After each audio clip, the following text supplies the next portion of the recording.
주어진 환경에 따라서 영향을 받으면서 살아가는 존재입니다. 그래서 주어진 환경이 그 사람의 성격과 미래를 결정한다라고도 말할 수 있습니다.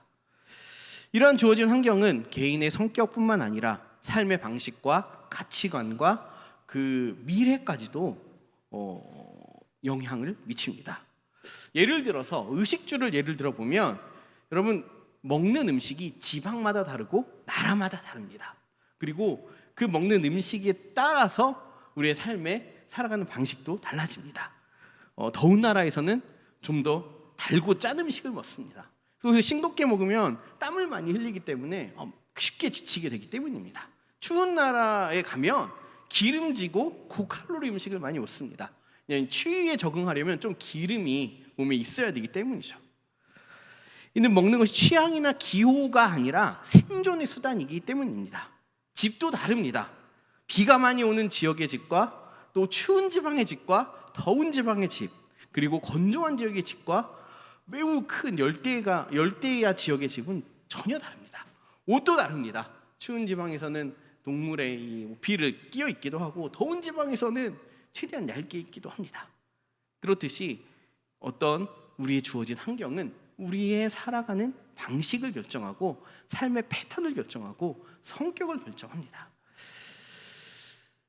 그러므로 사람은 주어진 환경에 순응하거나 또 도전하거나 극복의 과정 속에서 영향을 받으면서 살아간다라는 것입니다. 여러분, 그러나 복음은 다릅니다. 복음은 주어진 환경과 시대에 영향을 받지 않습니다.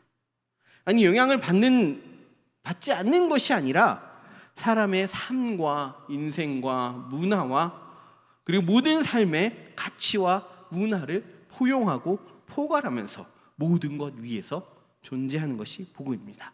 모든 사람의 삶의 환경과 그 자리를 넘어서 인류의 보편적인 가치로서 모든 사람에게 가장 시급하고 필요한 것으로서 복음은 존재하게 된다는 것입니다. 물론 시대가 지나면서 또 살아가는 환경과 그 사람들에 따라서 복음을 전하는 방식은 달라집니다. 담는 그릇이 달라진다는 것이죠. 단순히 이것은 형태가 변하는 것이지 본질이 변화되는 것은 아닙니다. 하나님 나라의 복음, 그것은 예수 그리스도의 십자가의 죽으심과 부활하심의 역사와 나를 향한 그 놀라운 구원은 여전히 변화되지 않고 또 2000년 전에도 그랬듯이 2000년이 지난 지금도 우리에게 영향을 미치고 모든 시대 속에서 그 영향력을 나타낸다는 것입니다.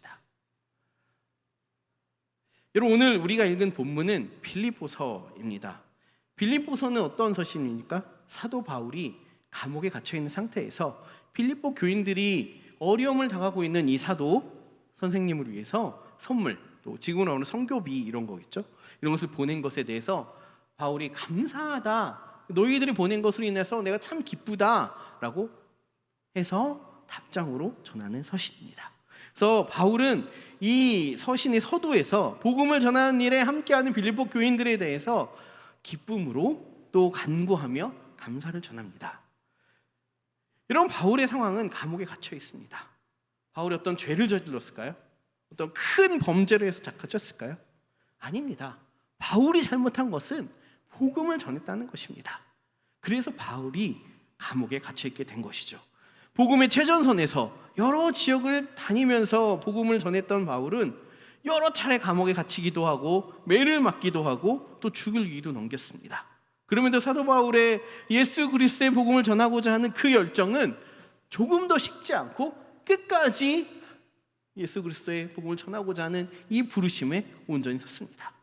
어려운 상황 속에서도 예수님을 아는 사람이 한 명도 없는 그 지역에서도 믿는 사람도 적은 이 로마 시대 속에서 오히려 헬레니즘 문화와 그리스 로마의 신화들이 그 시대의 주류 종교가 된 그 시대 속에서 로마의 황제를 가이사라 여기며 신격화하는 그 시대 속에서 열정을 가진 사도들과 복음 전도자들이 복음을 전하면서 그 온 땅을, 그 당시 로마가 점령한 모든 땅들을 다니면서 전했다는 것입니다. 복음은 멈추지 않고 전파되는 역사가 있었다라는 것입니다. 아시아에서 마케도니아인이 나타난 환상을 통해서 건너와서 우리를 도와주십시오라는 말을 듣고 바울은 이 유럽의 지방으로 건너가게 됩니다. 그리고 그곳에서 첫 번째로 간 곳이 빌립보 도시입니다. 로마의 식민지였고 로마의 태역군들이 거주하는 도시였습니다. 안식일에 갈 곳이 없어서 기도할 곳을 찾다가 간 곳이 강가였습니다. 강가에 가보니까 여자들이 모여서 모임을 하고 있는 겁니다. 다가가 보니까 그들이 하나님 말고 기도를 하고 있는 겁니다. 그들에게 예수 그리스도의 복음을 전하면서 그 여인들 중에 정말 예수님을 믿기로 결정한 이 루디아의 집에서 빌립보 교회가 시작되었던 것이죠. 낯선 지방에서, 낯선 도시에서 누구에게 복음을 전해야 할지 몰랐지만 하나님께서 부르신 빌립보에서도 하나님의 역사로 복음을 전해야 할 사람들을 만나게 되고 그곳에서 교회가 세워지게 된 것입니다. 이렇듯이 오늘 본문의 말씀을 통해서 하나님 나라와 복음의 그 예수 그리스도의 복음의 역사가 지금 우리가 살아가는 삶에서도 계속해서 나타나고 있다는 것을 믿는다면 우리는 그리스도인으로서 어떻게 살아야 할까요? 복음이 역사하는 그 현장 속에서, 복음이 여전히 역사하는 시대라고 한다면 우리는 이 시대 속에서 어떻게 복음 앞에 반응하고 살아야 할까요? 오늘 말씀을 통해서 살펴보겠습니다. 여러분, 첫 번째로 우리가 알아야 할 것은 어떠한 상황에서도 예수 그리스도의 복음이 전파된다라는 것입니다. 12절 말씀 우리 함께 읽어보겠습니다. 12절의 말씀입니다. 12절입니다. 시작. 형제들아, 내가 당한 일이 도리어 복음 전파의 진전이 된 줄을 너희가 알기를 원하노라. 아멘. 여러분, 바울은 빌립보 교인들에게 편지를 하면서 그들이 가졌던 걱정과 염려와 근심들이 그렇지 않다라고 말합니다. 복음을 전파하다가 바울이 감옥에 갇히게 됐습니다. 그러면 복음을 전하는 일이 멈춰지지 않을까? 복음을 전하는 일을 선두에 서서 전했던 바울이 전하다 갇혔으니까 그 뒤를 따르는 사람들은 놀래갖고 우리도 잡힐까 두려워서 전해지지 않았을까? 위축되지 않았을까라는 생각을 하게 됐던 것이죠. 또 이에 더하여서 누군가는 신앙의 문제로서 바울이 선포한 주 예수 그리스도의 복음이 또 하나님이 로마의 신으로 예배된 가이사보다 약한 것은 아닐까? 예수님을 전하는데 잡혀서 감옥에 갇혔다라고 한다면 가이사가 예수보다 또 하나님보다 더 위에 있는 것이 아닐까라는 생각을 하게 되었을 수도 있습니다. 여전히 사람들의 어떤 사회는 신들의 전쟁으로 비춰졌기 때문입니다. 그러나 바울은 말합니다. 진정한 만유의 주 예수 그리스도의 사도인 자신이 이 세상의 주로 자처하는 로마 황제 병사들에 의해 몸은 감옥에 갇혀 있지만 그것은 패배한 것이 아니라 오히려 승리를 위한 것임을 말하고 있습니다. 13절에 보면 이러므로 나의 매임이 그리스도 안에서 모든 시위대왕과 그 밖의 모든 사람에게 나타났으니 이렇게 말합니다. 이것은 무엇을 뜻합니까? 갇혀있는 감옥을 지키는 병사들에게 복음을 전할 수 있었다는 것이죠. 병사들은 날마다 교대로 매일 일정한 시간 동안 지켜야 합니다. 그곳에서 바울이 드리는 기도, 예배, 바울이 말하는 복음을 듣기 싫어도 매일 근무 시간에 들어야 할 수밖에 없는 상황이었다는 것이죠. 그래서 그곳에서 날마다 듣다 보면 시위대 안에서 바울을 통해서 회심하는 사람들이 나타날 수밖에 없는 상황이 펼쳐졌던 겁니다. 실제로 바울은 감옥에 갇혀 있을 때에도 복음을 전했습니다. 사도행전을 보면 바울은 수감 생활을 할 때마다 로마의 군인들뿐만 아니라 군대 장교들, 천부장들, 백부장들, 또 로마 총독 앞에서 자신을 변호하라 했더니 벨릭스와 베스도 앞에서도 복음을 전했습니다. 또 헤롯 아그리파 왕 앞에서도 또 그 아내를 비롯한 모든 상류층 사회 속에서도 복음을 전한 일들을 날마다 했습니다. 오히려 로마에 갇혀 있을 때, 붙잡혀 있을 때 로마의 고위층과 위정자들에게 복음을 전파한 일들을 했다는 것이죠. 그래서 바울에게 있어서 내가 처한 상황, 내가 있는 이 곳이 중요한 것이 아니라 내가 지금 누구를 만나고 있느냐, 이 만나는 사람에게 복음을 전해야겠다. 이것이 더욱 중요했던 것입니다. 내가 이 만난 이 사람에게 예수 그리스도의 복음을 전해야 되겠다. 내가 경험한 이 예수 그리스도가 이 사람에게 나타나기를 원한다라는 마음으로 섰던 것이죠. 한편 밖에서, 그러니까 감옥에 갇혀 있는 바울이 아니라 그 밖에서 어떤 일들이 일어나냐면, 크게 위축될 것 같았지만 바울이 복음을 전하다가 감옥에 갇히게 되므로 예수 그리스도에 대한 믿음을 가지고 형제들이 오히려 나도 순교하겠다라는 정신으로 달려들기 시작했다는 겁니다. 열정을 가지고 바울이 감옥에 갇혔어? 그럼 내가 바울 선생님을 대신해서 이 일들을 이루어야 되겠다라는 마음으로 갔다라는 것이죠. 반면 바울에 대해서 경쟁하는 사람들은, 그래 바울이 갇혔으니까 이제 내 시대가 왔다라고 하면서 내 명성을 위해서 복음을 전했다는 것이죠. 이에 대해서 바울은 상관없다라고 말합니다. 내 이름, 내 명성, 경쟁 이런 거 상관없이 전파되는 것이 복음이라면 선하든지 악하든지 상관없이 복음이 전파되기를 원한다는 것이 바울의 생각이었던 것이죠.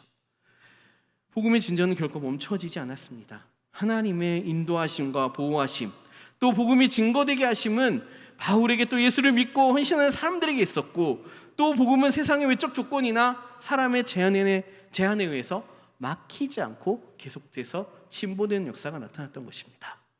여러분, 복음은, 예수 그리스도의 복음은, 하나님 나라의 복음은 이러한 능력이 있습니다.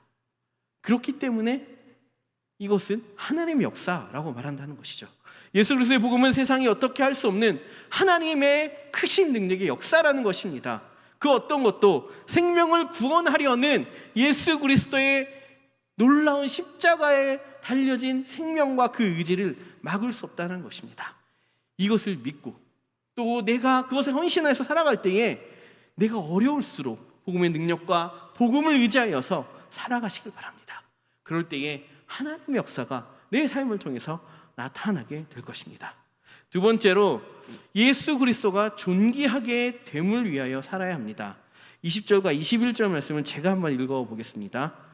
나의 간절한 기대와 소망을 따라 아무 일에든지 부끄러워하지 아니하고 지금도 전과 같이 온전히 담대하여 살든지 죽든지 내 몸에서 그리스도가 존귀하게 되게 하려 하나니 이는 내게 사는 것이 그리스도니 죽는 것도 유익함이라. 그럼 바울이 이 감옥에 갇혀서 소망이 있다라고 말합니다. 그리고 그 소망에 대해서 기도해달라 요청을 합니다. 그럼 바울의 기대와 소망은 무엇일까요? 감옥에서 빨리 풀려나서 다시 복음의 전선에서 복음을 전하는 것일까요? 로마까지 달려가서 복음을 전하는 일들을 이루고자 합니까요? 아닙니다. 첫째는 아무 일에든지 부끄러워하지 않는 것입니다. 또 두 번째는 살든지 죽든지 내 몸에서 그리스도가 존귀하게 되게 하려 함입니다. 여러분, 여기서 부끄러워하지 아니하다라는 뜻은 원어로 보면 내가 부끄러움을 당하지 않을 것이다 라는 것을 의미합니다. 바울은 확신이 있었습니다. 감옥에 갇혔는데 내가 부끄러움을 당하지 아니할 것이다 라는 생각을 가졌던 것이죠.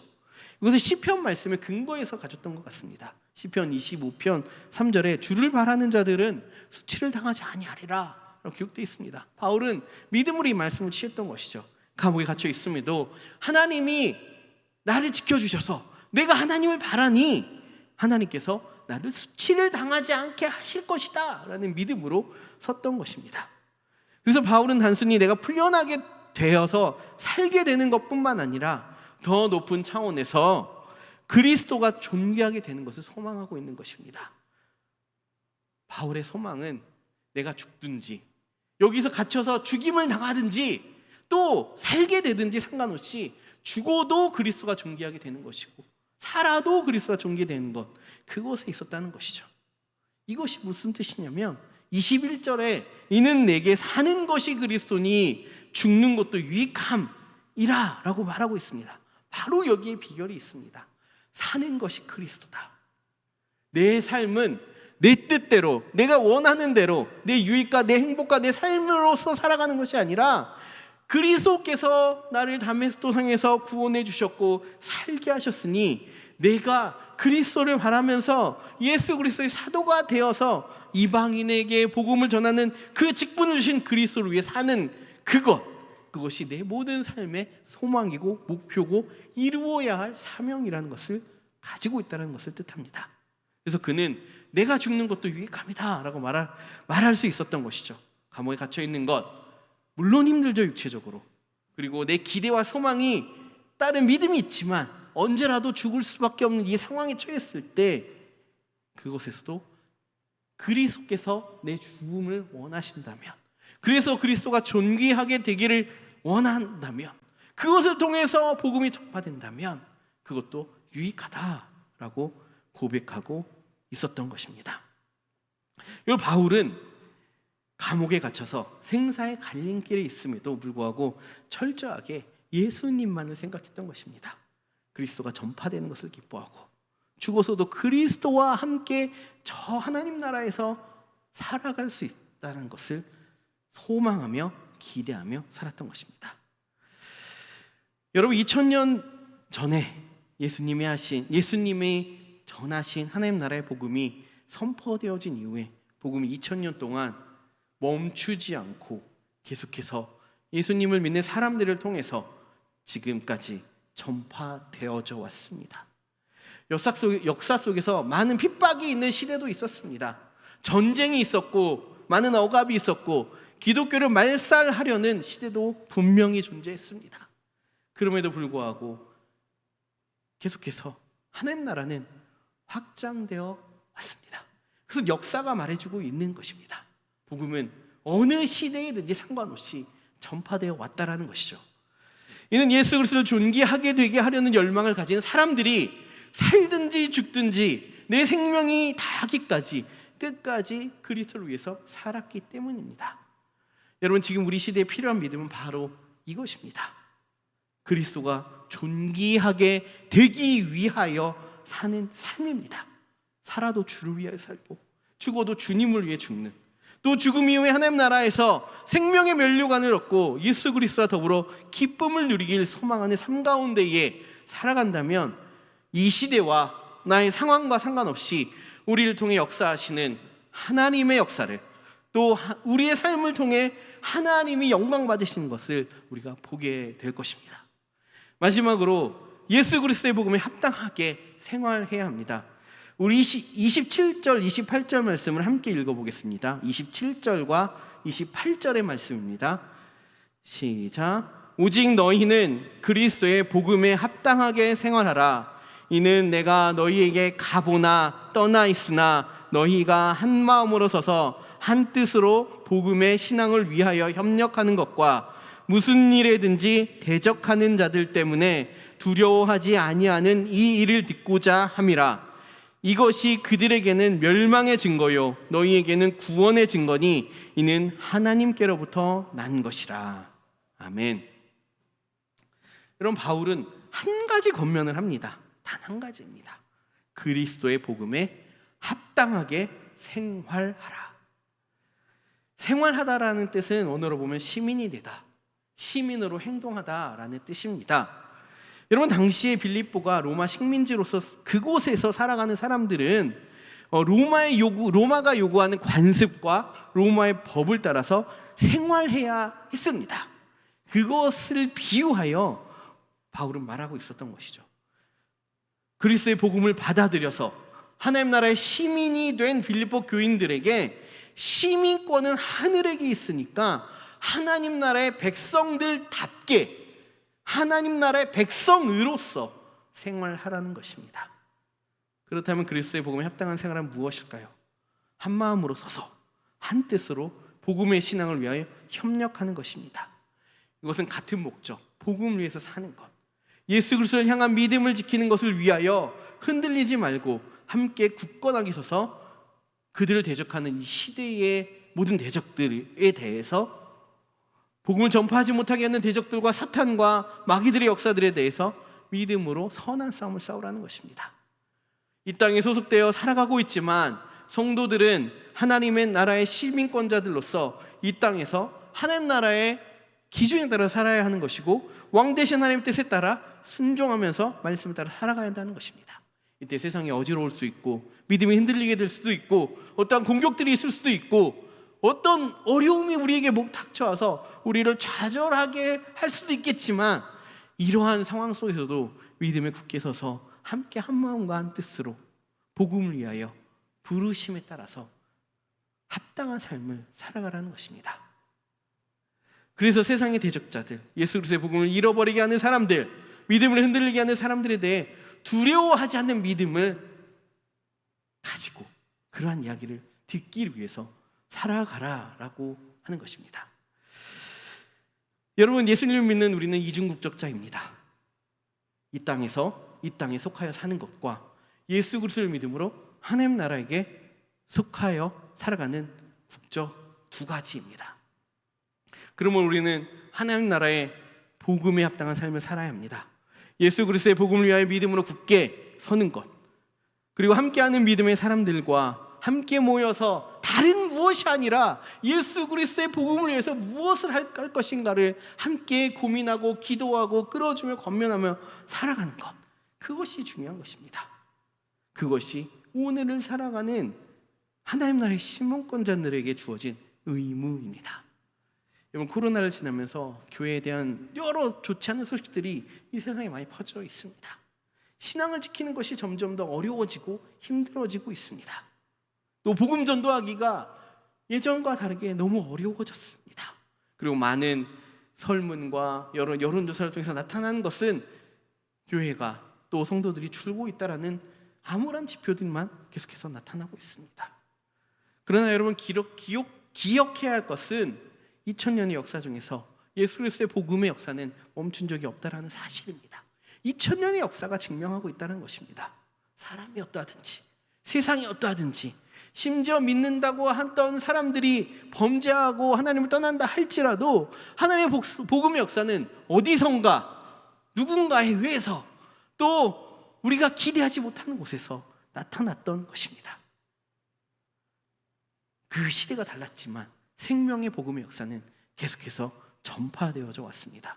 그러므로 우리는 예수 그리스도의 복음의 능력을 믿고 우리의 삶에서 그리스도가 존귀하게 하기 위하여, 복음이 나의 삶에서 나타내게 되기 위하여 우리가 살아가야 합니다. 나의 말이, 나의 행동이, 삶이, 심지어 죽음까지도, 내 숨이 다하는 그날까지, 마지막 숨까지도 복음과 하나님의 영광을 위하여 살아간다면 우리를 통해 하나님의 복음의 역사는 지금도 여전히, 그럼에도 불구하고 이 세상 가운데에 우리의 삶의 자리를 통해서 나타나게 될 것입니다. 여러분, 제가 한 5, 6년 전에 에티오피아에 이제 단기 선교팀을 데려간 적이 있습니다. 그곳에서 의도치 않게, 계획하지 않게 교도소로 끌려간 적이 있습니다. 한국에 이제 교도소는 가본 적이 없는데 에티오피아의 교도소에 들어갔다 나왔습니다. 계획되지 않았는데 주일날 오전에, 원래는 계획한 것은 주일날 오전에 그곳의 현지 교회에서 이제 설교를 해달라라고 해서 한국에서부터 영어로 설교를 열심히 썼습니다. 진짜 안 되는 영어로 설교를 쓰기가 참 힘들더라고요. 보통 설교 쓰는 거에 한 10배는 들고, 이게 맞는지 틀리는지 이게 영어를 좀 잘하는 청년들에게 또 검토를 받고 또 검토를 받으면서 영어로 설교를 준비해서 영어로 설교를 교회에서 했습니다. 그리고 나서 한 군데를 더 가야 된다라고 하면서 선교사님이 데리고 갔습니다.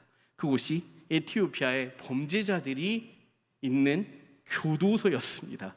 교도소에 교회가 있었는데 그곳에서도 설교를 해달라고 해서 주일 오전에 예배를 마치고 점심도 못 먹고 교도소로 끌려가서 그 삼엄한 것을 지나서 교도소에 들어갔습니다.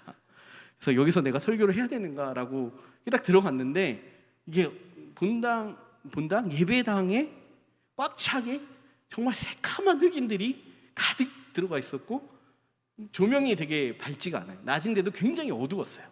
그곳에 끌려 들어갔는데 정말 한숨만 나왔습니다. 그 흑인들의 정말 몸에서 나는 냄새와 이게 창문도 거의 없었기 때문에 밀폐된 공간에서 숨도 쉬기 어려운 곳에서 예배를 준비하고 있었던 것이죠. 그래서 사람들이 다닥다닥 들어와 있었습니다. 들어가서 예배를 이제 시작하려고 하는데 그 친구들이 놀랐던 것은 찬양을 시작하니까 정말 미친 듯이 찬양을 하는 겁니다. 흑인 특유의 그 리듬과 노래를 생각하면서 이렇게 떠올리시면 됩니다. 정말 춤을 추면서 하는 겁니다. 그런데 더욱더 숨쉬기 힘들어졌죠. 그 모든 이 흑인들이 땀을 흘리면서 그곳에서 춤을 추니까 그 땀 냄새가 이곳에서 배출되지 않고 계속해서 쌓여져 갔습니다. 그래서 가끔씩 나가서 잠깐 볼 일이 있는 것처럼 잠깐 나갔다가 숨을 쉬고 들어와서 예배를 섰습니다. 그리고 설교를 단에 올라가서 설교를 하기 시작했습니다. 근데 놀라운 것은 그들이 범죄를 저질러서 갇힌 이 친구들이었는데 설교를 너무나 열심히 듣는 겁니다. 제가 영어로 하면 영어로 통역해 주시는 목사님이 계셔서 통역을 해서 현지말로 했습니다. 너무나 깊이 듣는 겁니다. 그러다가 예수 그리스도의 죽으심과 예수 그리스도의 부활하심에 대해서 얘기를 하는데 부활하셨다라는 이 얘기에 환호를 하면서 너무나 기뻐하는 겁니다. 충격을 받았습니다. 그렇게 하면서 여기는 왜 이것을 기뻐할까 생각을 하면서 내 설교가 너무 위대한가? 너무 좋은가? 라는 어떤 혼자만의 생각을 하면서 끝냈습니다. 근데 그러면서 느꼈던 것은 이들 정말 에티오피아에서도 범죄를 저질러서 갇혀 있었지만 이들에게도 이 예배와 예수 그리스도의 복음은 분명히 필요했구나. 이들에게도 예수 그리스도의 복음은 들려줘야 할 이야기였고 그곳에 갇혀서도 예배를 향한 갈망과 예수 그리스도를 향한 이러한 신앙과 마음의 고백이 여전히 그들에게 있구나 라는 마음이 깊이 들었다는 것입니다. 여러분, 그래도 복음은 역사합니다. 그곳이 교도소이든 어디든 어느 시대이든 어떠한 상황이든 하나님은 그 어떤 사람에게도 복음이 전해지기를 원합니다. 지금 절망의 자리에 앉아있는 사람이든 정말 높은 자리에서 성공의 길을 가고 있는 사람이든 실패와 좌절 속에서 있는 사람이든 범죄를 저질러서 갇혀있는 사람이든 하나님은 누구에게도 복음이 전해지길 원한다는 것입니다. 그러므로 여러분, 이런 복음을 믿고 복음에 합당하게 생활하시기를 바랍니다. 하나님의 말씀을 중심으로 삼아 말씀에 순종함으로 살아가시길 바랍니다. 그리고 하나님을 예배하는 것을 어떠한 이유로도 멈추지 말고 예배를 즐거워하시길 바랍니다. 하나님의 복음의 생명의 역사가 죽음의 두려움에 어떤 전염병의 역사를 이기고 오직 예수 그리스도의 이름만이 영광 받기를 위하여 이 시대 가운데 기도하시기 바랍니다. 그렇게 할 때 하나님 나라의 시민권자로서 하나님의 복음을 위하여 살아감으로 하나님 나라의 복음의 역사를 삶의 매 순간에서 누리는 모든 성도들 다 되시기를 바랍니다. 기도하겠습니다.